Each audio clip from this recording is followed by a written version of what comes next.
Ya, perkenalkan nama saya Dery Pinesti.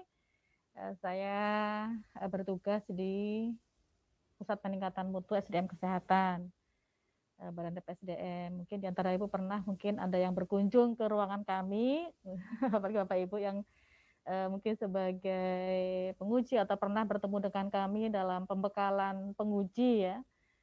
Baik, untuk saat ini kami menyampaikan terkait dengan pengorganisasian uji kompetensi jabatan fungsional kesehatan. Nah, setelah mengikuti mata pelatihan ini, peserta mampu memahami tentang bagaimana pengorganisasian uji kompetensi jabatan fungsional kesehatan. Nah, tujuan khususnya adalah mampu menjelaskan penyelenggara uji kompetensi, mampu menjelaskan tentang peserta uji, mampu menjelaskan tim penguji, mampu menjelaskan mekanisme uji kompetensi. Nah, materi pokok dan submateri pokok tentang penyelenggara uji, kemudian peserta uji kompetensi terkait hak dan kewajiban, kemudian tim penguji, persyaratan, tugas, wewenang, dan mekanisme uji kompetensi. Baik, ini adalah dasar hukumnya Bapak Ibu ya, regulasi yang mengatur tentang penyelenggaraan uji kompetensi jabatan fungsional kesehatan. Mungkin Bapak Ibu sudah pernah atau sudah dibaca nih Bapak Ibu ya, PMK 18 ya. Ini adalah diundangkan tahun 2017 ya. Nah, sejak tahun inilah maka di 2018 ya sudah mulai dilaksanakan uji kompetensi ini Bapak Ibu untuk 6 jafung ya. 6 jafung yaitu perawat, kemudian terapis gigi dan mulut, kemudian radiografer, perekam medis, elektromedis, dan pembimbing kesehatan kerja. Jadi ada 6 jafung yang sudah uji kompetensi untuk kenaikan jenjang. Dasar hukumnya adalah ini, Peraturan Menteri Kesehatan Nomor 18 Tahun 2017 tentang penyelenggaraan uji kompetensi jabatan fungsional kesehatan. Nah tujuannya adalah untuk memberikan pengakuan terhadap kompetensi jabatan fungsional kesehatan sekaligus untuk menjadi bahan pertimbangan untuk kenaikan jenjang.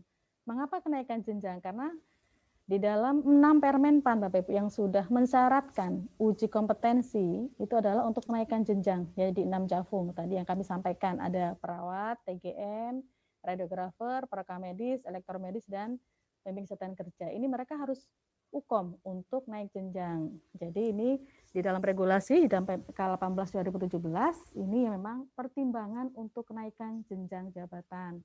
Namun mungkin kemarin sudah disampaikan pada saat materi kebijakan oleh Bapak Kapus Dr. Gidiono Susilo bahwa memang tidak hanya kenaikan jenjang, tapi nanti termasuk untuk perpindahan jabatan, untuk alih kategori, untuk promosi, untuk penyesuaian pasca pengangkatan kembali. Jadi kalau misalnya ada yang BS atau bebas sementara atau pemberhentian mau diangkat kembali sebagai jafung, maka dia harus UKOM terlebih dahulu. Jadi uji kompetensi penyesuaian pasca pengangkatan kembali. Nah, siapa penyelenggara uji kompetensi Bapak Ibu? Nah, kalau dalam regulasinya ya di dalam PMK 18 2017 ini adalah instansi pemerintah pengguna jabatan fungsional kesehatan di pusat dan di daerah yang sekurangnya dipimpin oleh pejabat pimpinan tinggi pratama setelah diberikan rekomendasi penyelenggaraan uji dari Kementerian Kesehatan. Jadi yang bisa sebagai penyelenggara uji ini adalah instansi pengguna jafung. Ya, siapa saja instansi pengguna jafung? Misalnya ada kementerian lembaga, di situ ada jafung kesehatan, kemudian dinas kesehatan provinsi, dinas kesehatan kabupaten kota, ataupun balai, ataupun rumah sakit. Namun yang sekurangnya dipimpin oleh pejabat pimpinan tinggi pratama. Ini bisa sebagai penyelenggara uji kompetensi. Namun setelah diberikan rekomendasi, ya, jadi harus ada rekomendasi dulu nih Bapak Ibu. Rekomendasi ini dikeluarkan oleh Kementerian Kesehatan, dalam ini adalah Pusat Peningkatan Mutu, memberikan rekomendasi penyelenggaraan uji bagi instansi penyelenggara uji kompetensi. Ini adalah organisasi penyelenggara uji. Di sini ada Pusat Peningkatan Mutu sebagai koordinator, kemudian penanggung jawab dari unit pembina, Kemudian di sini adalah sebagai penyelenggara uji Bapak Ibu. Ada UPT Kementerian Kesehatan, ada kementerian atau lembaga pemerintah non kementerian selain Kementerian Kesehatan, kemudian ada dinas kesehatan provinsi, dinas kesehatan kabupaten kota. Nah, ini yang bisa sebagai penyelenggara uji karena dipimpin oleh skornya Japimti Pratama. Nah, kalau misalnya ada rumah sakit yang dipimpin oleh Japimti Pratama, maka dia bisa sebagai penyelenggara uji kompetensi.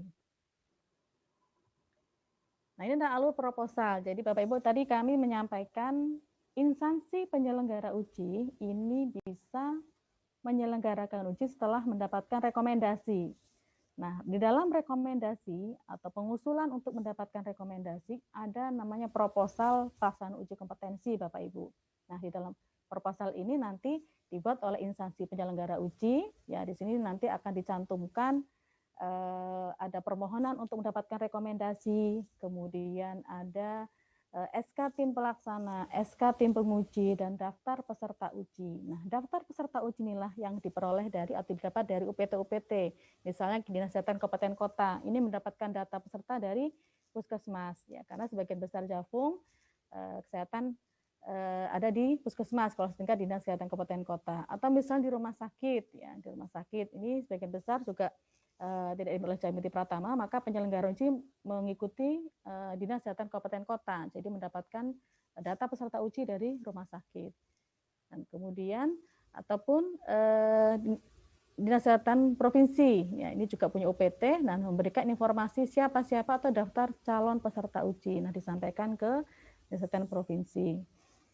Kemudian sama di kementerian lembaga atau di selain Kemenkes ini juga ada UPT-UPT, nah menyampaikan siapa-siapa yang akan naik jenjang, siapa-siapa yang akan jadi calon peserta uji, nah disampaikan. Nah, kemudian dari penyelenggara uji ini Bapak Ibu, UPT, KL, Dinas Provinsi atau Kabupaten Kota, ini menyampaikan proposal kepada Unitebina dan kepada Pusat Peningkatan Mutu. Nah, ini yang tadi kami sampaikan Bapak Ibu, ada organisasi penyelenggara uji ya. Nah, terkait dengan penyelenggaraan uji ada elektronik uji kompetensi. Nah, ini ada adminnya Bapak Ibu, admin untuk elektronik uji kompetensi ya. Ada admin di Dinas Kesehatan Kabupaten Kota, dia akan punya tugas salah satunya adalah terkait dengan data peserta uji kompetensi. Kemudian ada admin di provinsi, admin di KL, admin di UPT, dan admin di Unitebina. Nah, kemudian di sini ada Puskat Mutu ya sebagai koordinator, ada Unitebina, UPT Kemenkes, kemudian KL, Dinas Provinsi, dan Dinas Kabupaten Kota. Jadi inilah mekanisme Bapak Ibu di dalam pengorganisasian penyelenggara uji kompetensi. Nah, ini di dalam PPK 18 ini adalah tugas Pusat Peningkatan Mutu. Menyusun regulasi uji kompetensi, saat ini sudah ada PMK 18 2017 Bapak Ibu, dan saat ini memang sedang proses untuk revisi. Karena tadi Bapak Ibu pada saat diskusi awal tadi ya, jadi UKOM-nya tidak hanya naik jenjang gitu. Jadi ada UKOM untuk perpindahan jabatan, jadi kita menyesuaikan ya, jadi perlu direvisi nih PMK 18 2017.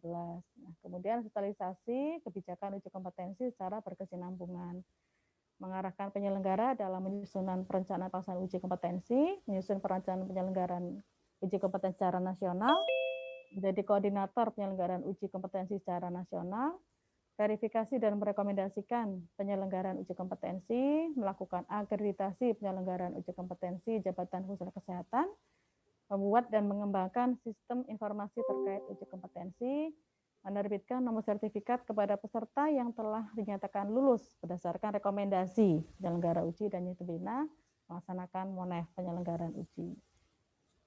Ini tugas Unitebina, ini ada 12 Unitebina Bapak Ibu, kemarin sudah disampaikan oleh Bapak Kapus ya. Tugas Unitebina untuk jabatan khusus kesehatan mulai dari verifikasi data ya, verifikasi usulan proposal, membentuk tim penguji tingkat pusat. Jadi ada tim penguji tingkat pusat yang ditetapkan oleh Japimti Madya Bapak Ibu untuk tim penguji tingkat pusat ya, ini dibentuk oleh Unitebina. Kemudian menyusun perencanaan penyelenggaraan uji dari seluruh provinsi, kementerian bertanggung jawab dalam penyelenggaraan uji kompetensi secara nasional, fasilitasi penyelenggaraan uji, menerbitkan Serkom yang diuji di tingkat Unitebina atau pusat, dan melaksanakan MONEF dan berkoordinasi dengan pusat yang membidangi pengembangan jabatan fungsional kesehatan. Nah, ini adalah tugas kementerian lembaga. Jadi ini Bapak Ibu antara tugas kementerian lembaga dan tugas ini ya UPT vertikal, Dinas Kesehatan Provinsi, kemudian kota itu sama. Jadi instansi penyelenggara uji ya dalam hal ini ada kementerian lembaga, ada UPT vertikal ya vertikal Kemenkes seperti rumah sakit UPT vertikal ya, kemudian ada Dinas Kesehatan Provinsi, kabupaten kota. Ini ketika dalam penyelenggaraan uji ini ada tugas-tugasnya di dalam PMK 18 2017 ya. Mulai dari buat rencana penyelenggaraan ya, rencana di sini termasuk anggaran Pak Ibu, karena biasanya banyak kendala di daerah adalah terkait tidak ada anggaran gitu untuk penyelenggaraan uji, sehingga perlu direncanakan untuk uji kompetensi. Nah, kemudian membentuk tim penguji. Ini adalah tugas juga dari instansi penyelenggara uji untuk membentuk tim penguji. Kemudian membuat surat pengajuan pelaksanaan uji ke Puskat Mutu. Nah, ini surat pengajuan ini yang tadi kami sampaikan rekomendasi. Jadi pengajuan ini permohonan untuk mendapatkan rekomendasi. Nah, di dalam permohonan ini nanti ada SK tim pelaksana, ada SK tim penguji, kemudian ada daftar calon peserta uji. Nah, kemudian yang keempat, fasilitasi penyelenggaraan uji kompetensi termasuk dalam menyiapkan fasilitas dan sumber daya yang dibutuhkan untuk pelaksanaan uji. Kemudian menerbitkan sertifikat ya. Jadi kami di instansi ya, di instansi penyelenggara uji nanti menerbitkan sertifikat. Jadi setelah uji kompetensi dilaksanakan maka menerbitkan sertifikat uji kompetensi. Kemudian membuat berita acara pelaksanaan uji.